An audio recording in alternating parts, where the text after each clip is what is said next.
What are we talking about today? Hello, Momo. We are talking about the FAB Frog Bell. FAB for Fabergé, because one of the inspirations for this bell is a Fabergé parasol handle carved in jade with the frog's legs draping down over the top of the parasol handle so that it's clasping the handle that way. And frogs, of course, are a favorite animal of mine for years and years. I've done a number of versions, and I love Fabergé. So a frog named Fabergé is the perfect name for this bell. I like it because it is simple, but it has a lot of character in the frog. The frog is blowing a kiss. In keeping with the mythology of the frog prince, waiting for his maiden to give the kiss to and be turned back into the prince. And so you have quite a bit of writing up in there because it has the name and then the date that you created and your signature. Yes. And because I'm a calligrapher in another part of my life, and so carving letters into the wax is a specialty of mine. Okay. So let's talk about the mold. The mold, as you can imagine, because this bell is not small and petite, the mold is not small and petite. It's a heifer, as my friend, the gardener, Dougal, calls things. They're large, and so it's a big hunk of rubber.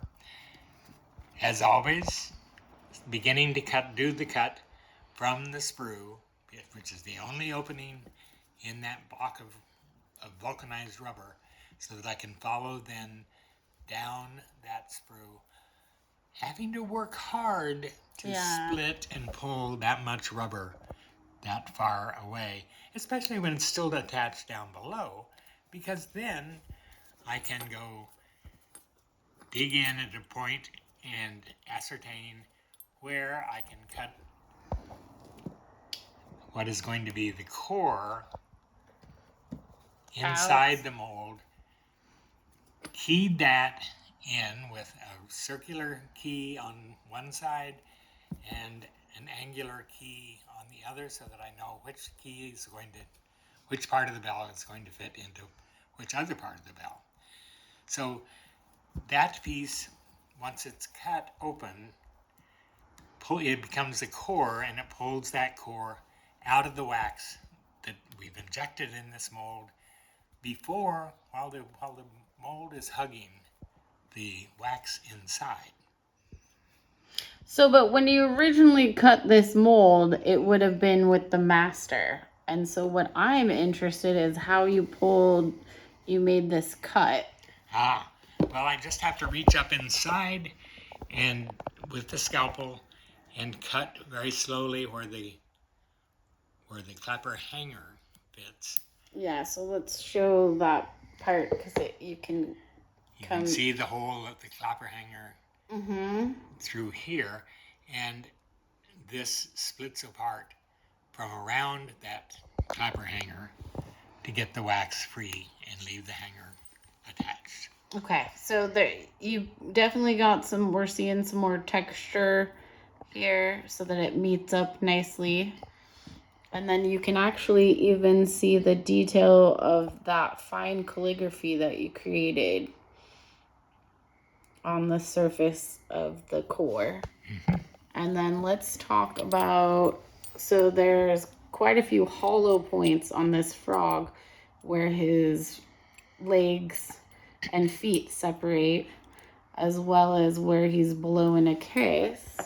So each of those parts will be like a little bridge or a strut in the rubber that I have to cut open so that it can pull away from the master and pull away from the wax inside the mold when we're injecting the wax into the mold. Yeah, so while I'm flexing here, you can see one of those cuts that allows it to open up. Oh, thank you. Yep. And same, there's more cuts here. And so you just do it piece by piece and sort of flex. Yeah, place around. by place. And to keep as much of the mass and strength intact while giving that flex enough to pull away from the wax inside the mold. And so you sort of elongated this cut as well to give it some air. So because it acts as a vent as well, right? Yeah, because we're pushing wax into a sealed mold, and the air has to go someplace. So it's going out toward the back of the mold.